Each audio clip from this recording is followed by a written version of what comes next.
जिसका घर में जन्म लेना खुदा की तरफ से बाइस रहमत करार दिया गया, जिसको माँ बाप की आंखों का तारा और ठंडक बनाया गया, और जिसकी परवरिश करने पर जन्नत का हसूल यकीनी ठहराया गया हो, ऐसी ही शख्सियत को हरूफ आम में बेटी कहते हैं। लेकिन अफसोस के साथ आज के इस दौर में जब लोग खुदा की रहमत को फ़कत फजूल रस्मों की बिना पर जुल्म और जबर का निशाना बनाते हैं, तो इंसान का वजूद तो क्या ज़मीन और आसमान भी कांप उठते हैं। बस ऐसी ही एक बेटी की दास्तान पिंडाल में मौजूद सामीन और नाज़रीन की नज़र करते हैं। मुलाहिज़ा फरमाएं।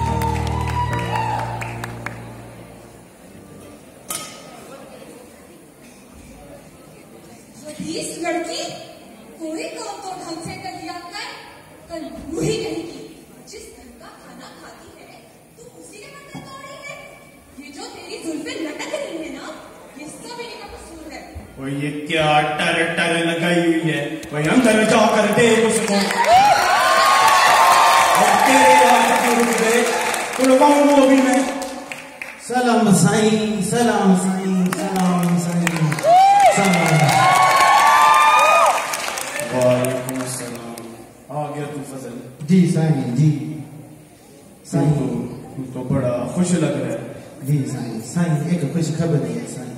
क्या खबर लाया है? साईं मैं बाप बनने वाला हूँ साईं। साईं अल्लाह पाक से दुआ है, अल्लाह पाक सोना पुत्र दे साईं। इंशाल्लाह इंशाल्लाह अल्लाह पुत्र ही देगा। साईं तुम मेरे वास्ते दुआ करना ना साईं। ओए तेरे लिए नहीं दुआ करेंगे तो किसके लिए करेंगे? जा जा। जी साईं, साईं बस सब तुम्हारी दुआओं का ही वास्ता है। मैं चलता हूँ साईं, साईं साईं मैं चलता हूँ साईं।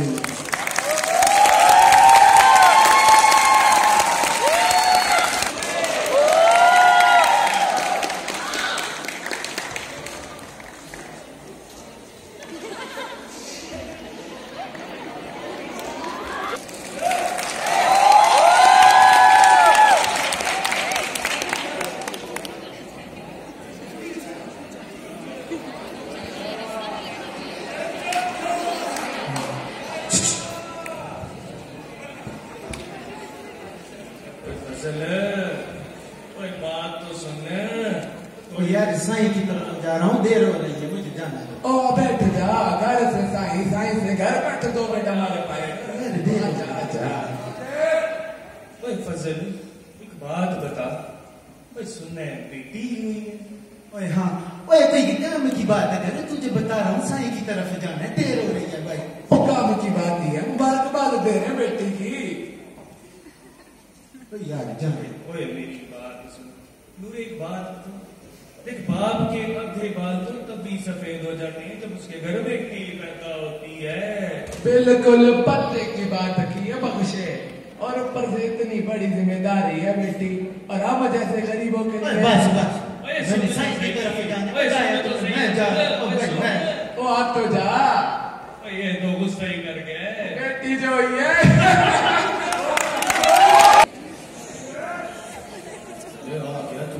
जी साईं। तू तो बड़ा उदास लगा। जी साईं बस परेशानी है तो साईं। क्या हो गया फजल? साईं बेटा नहीं हुआ साईं। लड़का नहीं हुआ? ओए फजल लड़का नहीं हुआ तो क्या हुआ है?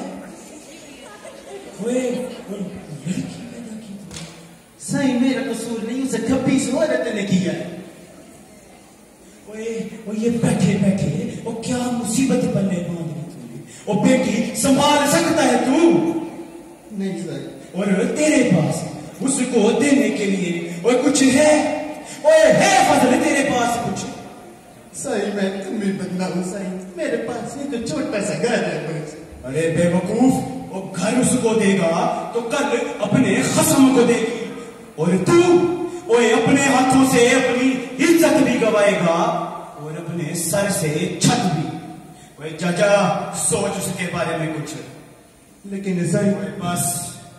जी साईं ठीक है साईं, चलो।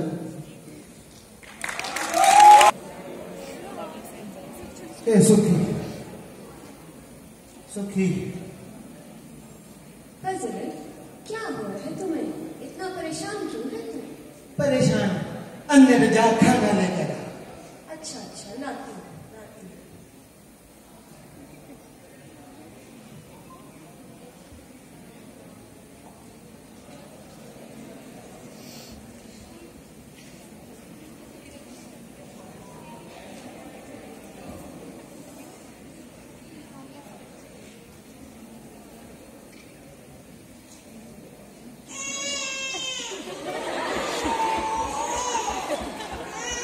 तू तो चुप कर, एक तो तेरे शोर ने मेरे सर में दर्द कर रखा है।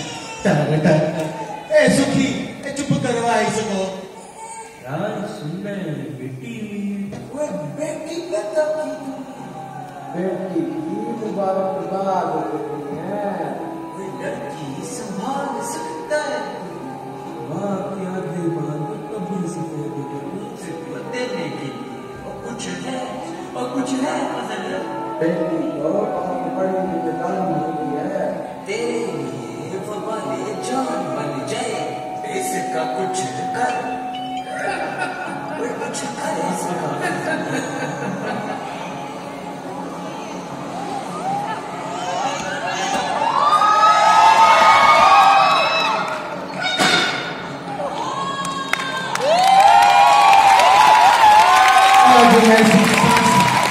हमेशा के लिए बंद करता, पीछे होगा। खुदा का खौफ कर तेरी औलाद है। इसकी आवाज को बंद करवा, मेरे कानों में इसकी रोने की आवाज ना इस घर में आएगा। चुप करवा इसको, चुप। टर टर टर।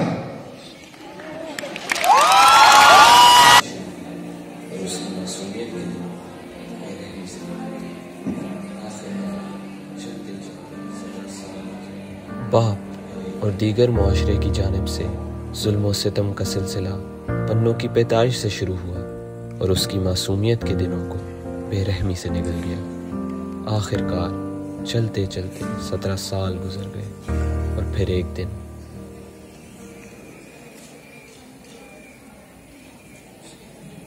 साईं सलाम साईं।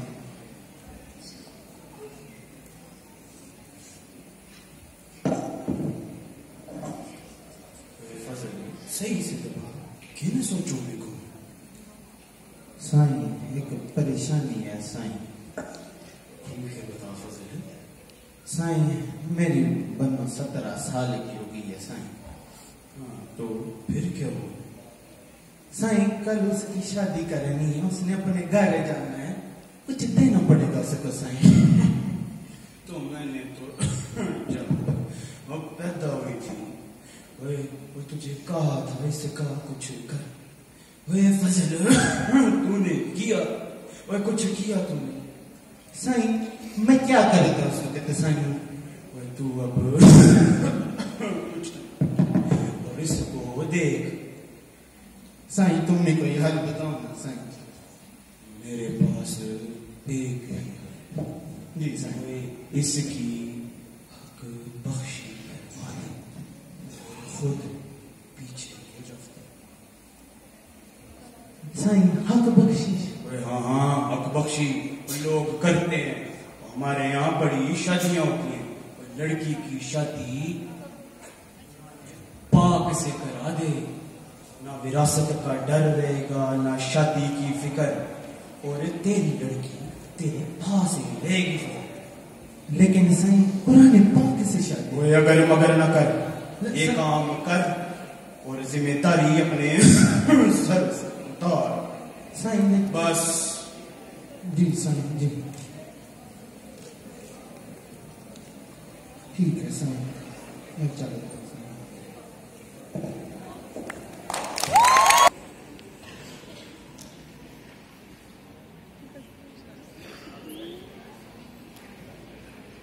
सुखी सुखी, मैंने फैसला कर लिया। फैसला? कैसा फैसला? कल बन्नों की शादी है बस। शादी? इससे करेगा तू बन्नों की शादी? कुरान पाक से करूंगा इसकी शादी। पागल तो नहीं हो गया तू? कुरान पाक से करेगा? हाँ, हक बख्शिश करवानी है सखी।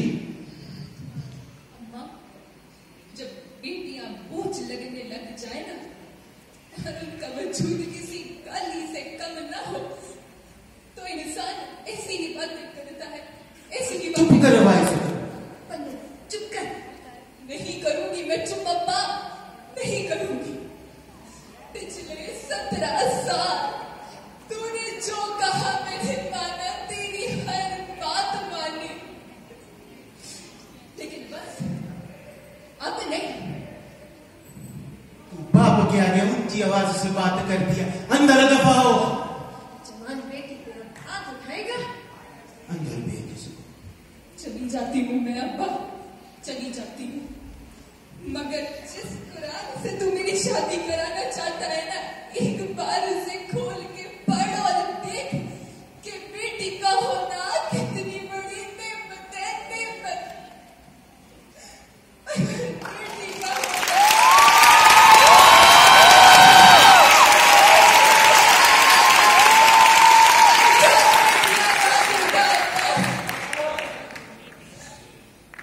और अब्बा, तू मुझे बोझ समझता है ना, मुझे डर है कि कहीं मैं तेरे लिए मुसीबत ना बन जाऊं, मैं तेरे गले ना पड़ जाऊं।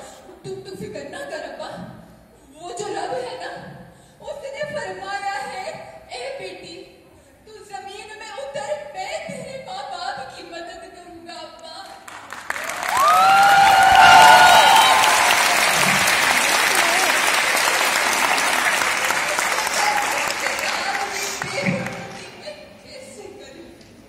मैं नहीं कर सकती अम्मा, मैं नहीं कर सकती अम्मा। अम्मा तू सुन ले, मैं ये नहीं करूंगी चाहे कुछ भी हो जाए।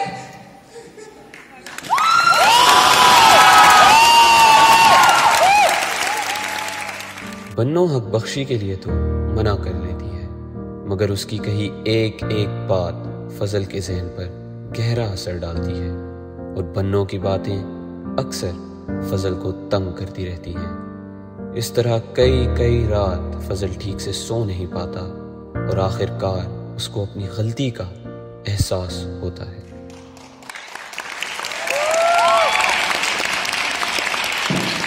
मैंने फैसला कर इसका बस एक ही हल है, इसकी हक बख्शी करा दे।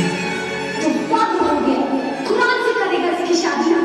हक बख्शिश करवाऊंगा इसे। जब बेटी हम बोझ लगने लग जाए, इंसान ऐसे ही बातें करेगा। चुप करवा इसे। जिस कुरान से कोई शादी करना चाहता है, एक बार इसको खोल के बताना है कि इतनी मुकद्दस किताब को बिल्कुल मैं नहीं करूंगी। जब 17 साल चुप रही, मेरी हर बात मानी, चुप से आई तुमने किया। बन गई ना तेरे गले का। तुम मुझे बोझ समझना है ना, लेकिन आपको जवाब अपने हाथ में उठाएगा। मुझे बोझ समझना है ना, पागल हो गए।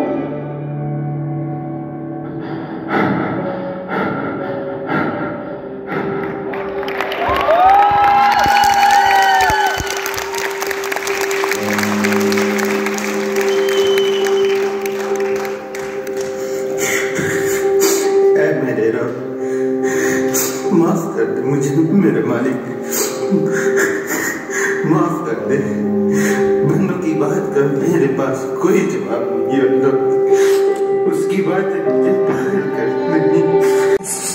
सोने रब, तू मेरे हालात जानता था, तू ही बता मैं क्या करता। बंदों को देखने के लिए मेरे पास कुछ नहीं था, कुछ भी नहीं। क्या देखे रुखसत करता इस मजबूरी में। यार मुझे ये गुनाह करने पे मजबूर किया। मेरे रब, मैं भूल गया था कि बन्नो मेरी बेटी है, न कि जिम्मेदारी। मुझे माफ कर दे यार, मुझे माफ कर दे, मुझे माफ कर दे।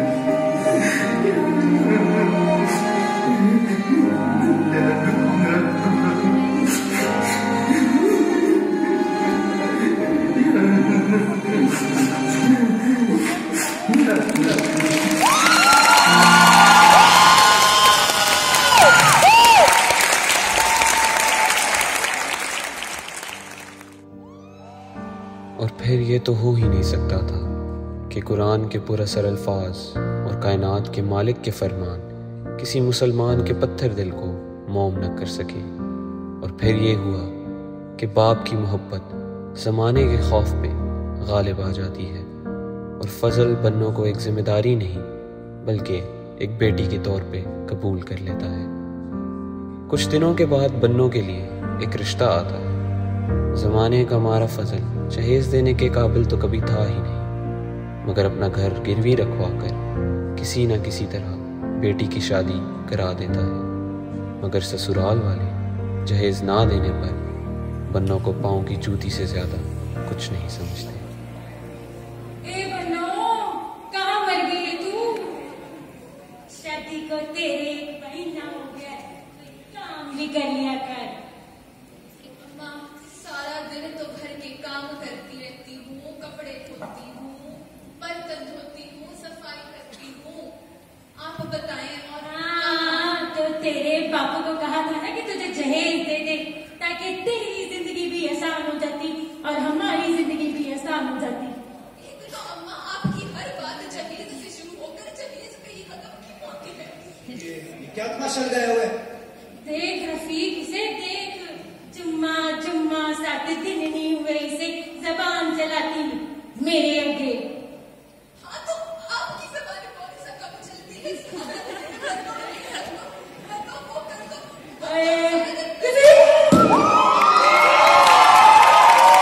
से बात कर, बोल नहीं।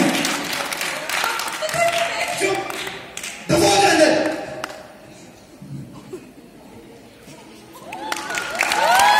बहुत ही बुरा सलूक करते, उसे मारते पीटते। ससुराल वाले जहेज को वजह बनाकर बन्नों के साथ बहुत ही बुरा सलूक करते हैं, उसे मारते पीटते हैं और आखिर एक दिन बन्नों को घर से निकाल देते हैं। और फिर साथ ही साथ बन्नों का शौहर तलाकनामा उसके घर भिजवा देता है।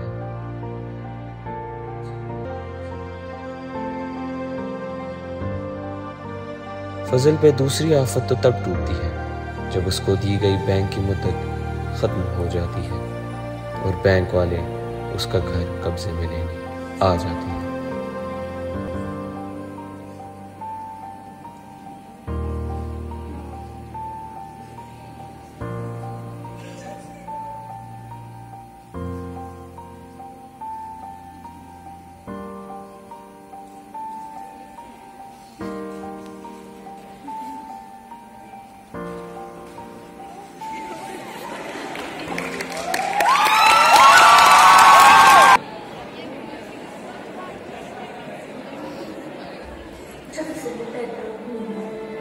सीने खुशी से कबों को बंद किया।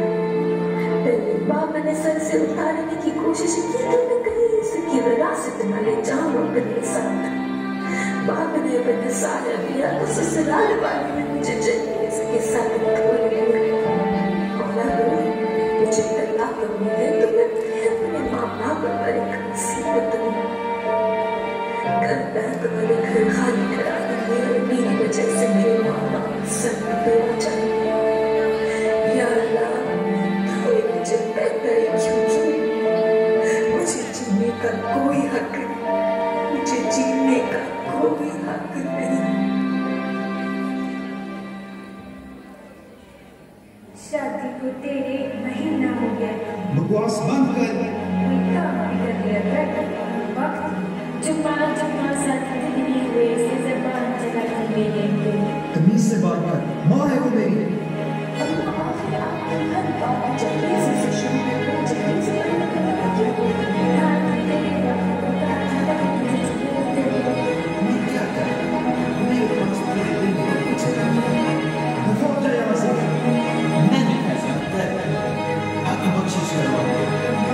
बकवास बंद कर।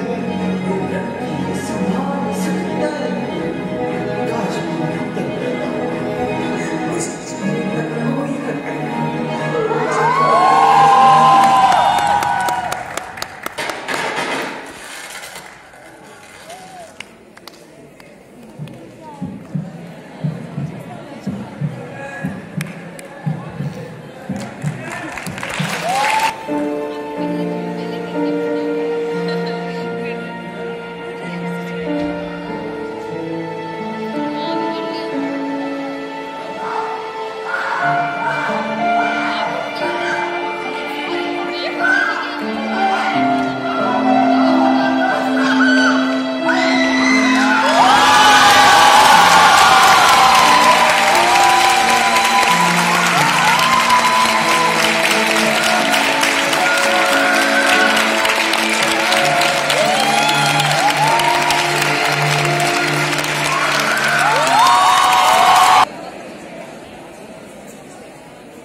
क्या कोई सुन सकता है मुझे? जी हाँ, मैं बनू। कब तक आप लोग इसी तरह खामोश बैठे रहेंगे? आखिर कब तक?